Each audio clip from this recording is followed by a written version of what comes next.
Crystals are highly ordered structures.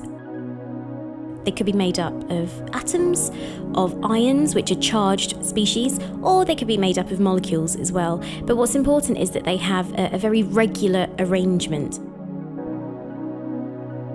So they could either be oriented in the same way or they're alternating regularly, but we're not just talking in a couple of dimensions, we're talking a 3D structure here. So diamond, salt, sugar and ice, they all look kind of colourless, but they've all got a crystalline structure.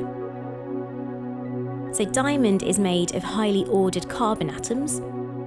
The sodium chloride that makes up your salt is made of sodium and chloride ions that have been arranged in a 3D structure that repeats again and again. But also ice. Now ice and sugar, they're not atoms and they're not ions, but they are molecules, and these molecules are able to order themselves against one another and around one another.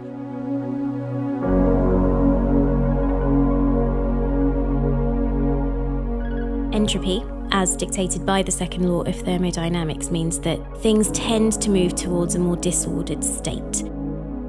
And you would think that crystals are disobeying that law of thermodynamics because effectively you're creating order. What's actually happening though is that as a crystal forms, it often releases heat.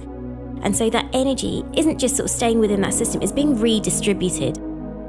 So it's the redistribution of heat which is actually the increase in entropy that we're seeing, even though the physical ordering of these bits of matter is increasing.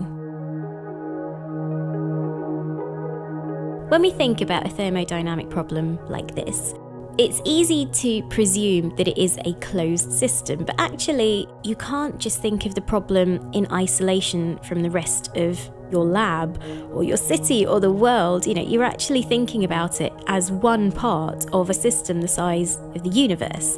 So really, these entropy issues are way bigger than you can confine in your lab.